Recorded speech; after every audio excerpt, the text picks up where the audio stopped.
Okay, so the question says f of x is given from R to R and g of x is given, and they have defined the product, and they're talking about the differentiability of f of f into g, right? So first we'll simplify that f of x little bit. They have given f of x is going to be equal to x cube minus x square plus x minus 1 into sine x. But here you can directly see from these two terms we can take x minus 1 common or x square common, then we are going to get x minus 1. So if I take x minus 1 common, then this is automatically going to become what? X square plus sine x. So now every option is almost talking about the differentiability of fg at x equal to 1. So that is what we have to find out in this question here. Okay, so let's try to do that one, and how we are going to get the relations. So whenever we say any function is differentiable, that we already know RHD should be equal to LHD, right? So we are going to get right hand derivative should be equal to left hand derivative. So first go for RHD, and from there we are going to do. So using the formula of RHD, we are going to get this one as limit h tends to 0, and we are solving for FG, right? The product of these two functions. So fg of 1 plus h, because we are talking about the differentiability at the point 1, minus fg of 1 upon h is what we are going to get, right? So but again, this is the product of the function, so we are going to get this one as limit h tends to 0. So this can be written as f of 1 plus h multiplied with g of 1 plus h, minus this one is going to come as f of 1 into g of 1 upon h. Okay, so this is what we are going to get. But now we already know what is your f of x, right? So we have already written our f of x here. So f of x is going to be equal to x minus 1 into x square plus sine x. Okay, so this is what the relation that we got here. So now in this, if you put 1, so what we are going to get? So this one is going to be 1 minus 1. So the value of f of 1 is also going to come as 0. So the second term ultimately becomes 0. So what we are left with here. So ultimately this, whatever the RH is that we are talking about, so that came out to be, so limit h tends to 0 plus, this is going to be limit h tends to 0 plus, and we have to write f of 1 plus h.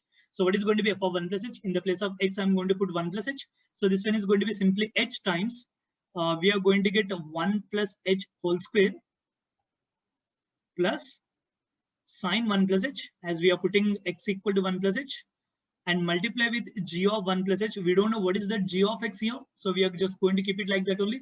So g of 1 plus h upon h. So now here you can see that h and h gets cancelled, and when you find out this RHD, ultimately what are we going to get when you do the substitution here?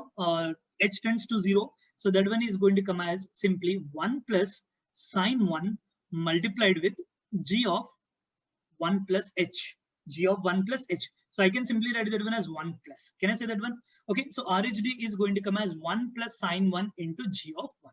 And similar way, if you solve, so you can find out the LHD also. So that LHD is actually going to come as 1 plus sine 1 into g of 1 minus. Okay, so that is what your LHD is going to come. So exactly the same type of steps that we are going to get, because it is a LHD here, we are going to get 1 minus h. So that is going to give you g of 1 minus. So now we are saying it's a differentiable function. So as we know, it's a differentiable. So that means what should happen? Your RHD is going to be equal to LHD. That means we are going to get 1 plus sine 1 times g of 1 plus is going to come as 1 plus sine 1 times g of 1 minus. So this will ultimately tell you the g of 1 plus is going to be equal to g of 1 minus. That means limit x tends to 1 plus g of x is simply equal to limit x tends to 1 minus g of x. This actually means what? We can say limit x tends to 1, g of x is going to exist. So this one exists. Okay, so whatever the calculation that we did, we are going to get this one is going to exist. The limit is going to exist. But do we have enough data to tell the other things? Actually, we don't have any other data. Whether this is going to be equal to g of 1, whether this is not equal to g of 1, we are not interested. So fg is going to be a differentiable function. So for fg of x, LHD is going to be equal to RHD when the limit is going to exist. Okay, so only this much is enough.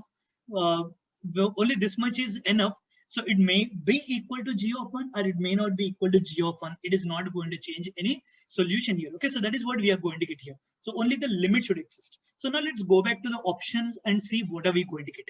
So let's go back to the options.